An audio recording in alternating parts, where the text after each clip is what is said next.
Hey guys, Jill from Unbound Footprints here. Just getting ready to set up my deer blind so that I can bow hunt this year. Super excited. I should have let you watch me pop that out because I'm literally sweating.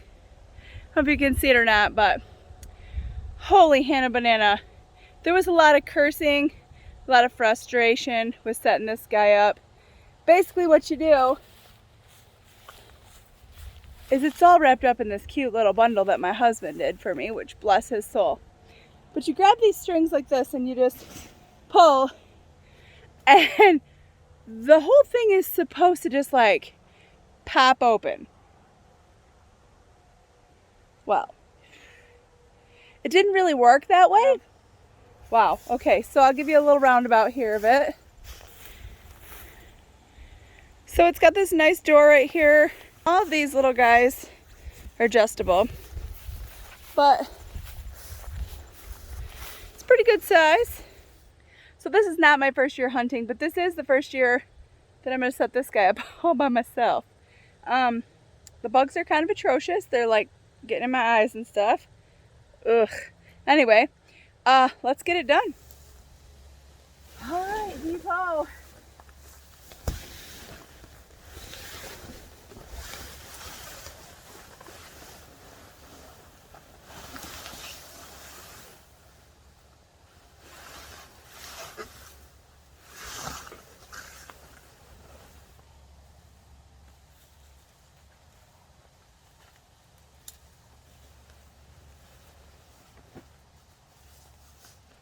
And we did it. Now just to shear it up.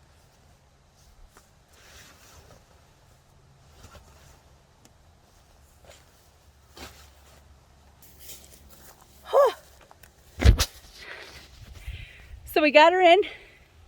She's in there. But there's a couple things that are concerning me. This branch right here, I just want to make sure that it's not going to crush my blind. And then all this foliage right here, if you look, yeah, it's great for deer cover, but I'm shooting a bow, so I want to make sure that guy's gone. Has a nice little saw.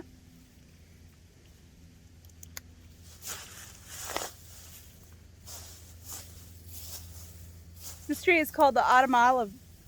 It's actually a bush, I believe. It is awesome for cover for the wildlife, but it is extremely invasive. So I cut this guy down. This time next year, he'll grow back twice the size of that. It has a lot of coverage. A lot of animals love it for that. Partridge and all kinds of things like that. But if you farm, it takes over a lot of your land very quickly. Like, we moved into this place 7 years ago and we had to cut a path to get to the field that we're in right now. And when I say cut a path, I mean it was like a wall of autumn olives. And so once we cut that path, we were able to open it up to this huge farmland that we have now. Like, there's farmland right behind me. But anyway, back to the hunting preparation. So I'm not going to cut down any more little trees here because everything else seems fine. Any that I can cut through with my arrow, not a big deal. This little devil plant, this thing makes me sick. Thank God it's at its end of its growing season. It's called goldenrod, for anybody who wants to know. Goldenrod. So the next thing we got to do is we got to stake it down so that if we get a big gust of wind or a big rainstorm or something, that it doesn't blow it away, because that would be really bad. You come out to hunt and your blind's gone.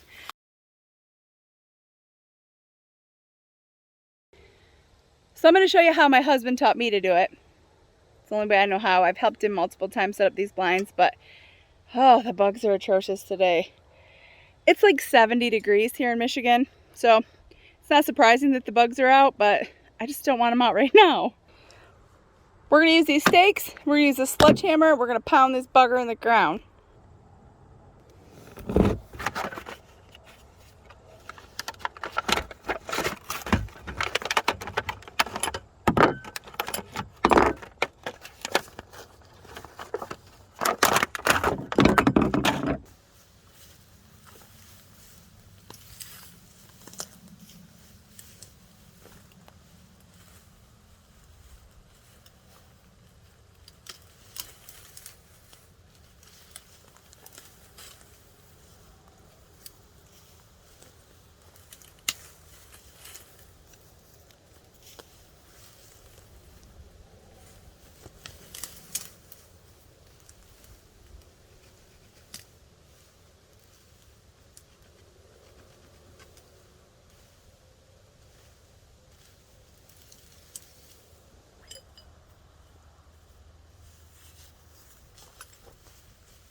So for those of you that don't know, there are stake pockets right here. I'm going to put one in this corner and one in the far corner.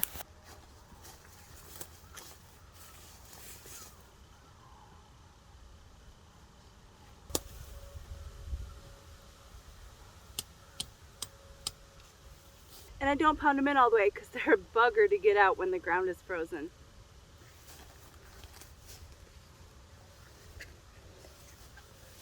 The next thing I have here, you might wonder, what on earth is this?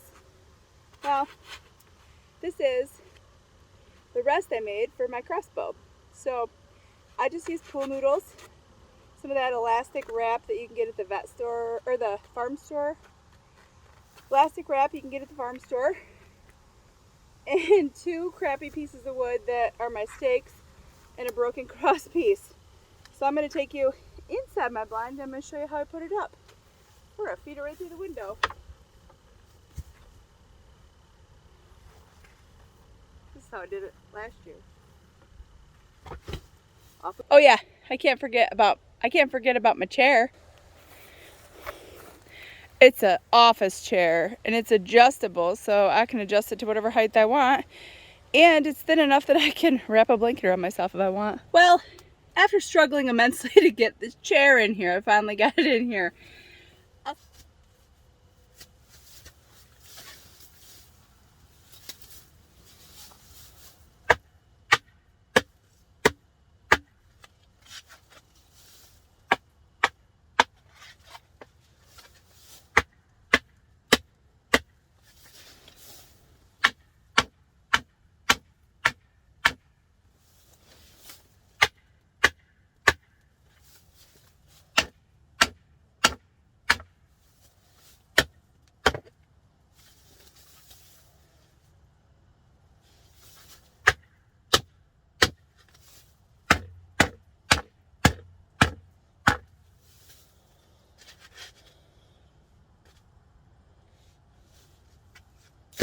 All right, so I always leave the sludge in here until after the first day of hunting, because once I come out here, I set my crossbow up, I make sure that it's the right height.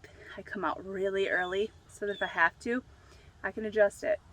The reason this guy is so long here is I like to hang my binoculars on it, so it's somewhere that I can keep it out of the grass that's inside. I can keep it out of the grass that's in the bottom of this blind, right? So I usually just bring a water bottle, my crossbow, extra arrows, my cell phone. That's about it. Sometimes a book, but most of the time I'm looking for deer, so I have no reason to do anything but that. So I will be updating this wrap stuff because it's kind of sticky from last year and it's kind of fallen off, and this is loud. I don't want it to be loud. When you're bow hunting, you want it to be as quiet as possible because you don't want to scare the deer. If this is their natural habitat, they'll know you're here if you're loud. Lots of tips I can give for first-time girl bow hunters. Don't be scared. It's not that hard. You just got to practice. Lots and lots of practice, okay? So don't get discouraged if you want to do it. There's lots and lots of ways you can do it. And most processors will, if you're afraid of it, gut the deer for you for an extra cost. So you just have to be able to get it to them. So I'm sure if you don't have a truck, a neighbor has a truck, or a friend, all you have to do is ask. Okay, this is probably going to wrap it up for me in here today. Got her all set up. The last thing I want to do is unzip that door when I'm trying to hunt deer stealthily. So just think of all those little things. Your outfit needs to be quiet. Your water bottle, if you're going to bring it, needs to be quiet. Your everything has to be quiet because deer can hear so well. They, like Velcro, they can hear it. I can hear it, you can hear it, they definitely can hear it. The deer around here are pretty used to me because I'm in the woods a lot, but even if I wasn't, I would still be very, very quiet. So I'm going to give you a little look out after I move my Ranger so you can kind of see what I got going on here. And then we'll leave the woods just the way we found it with a blind. All right, happy hunting, ladies. If you go out and get a deer this year, leave it in the comments. I want to see, I want to hear about it. I want to hear about all your awesomeness. All right, and if you haven't already, hit that thumbs up, subscribe. There'll be lots of really cool videos coming for you. This is Jill from Unbound Footprints. One last thought, how you living?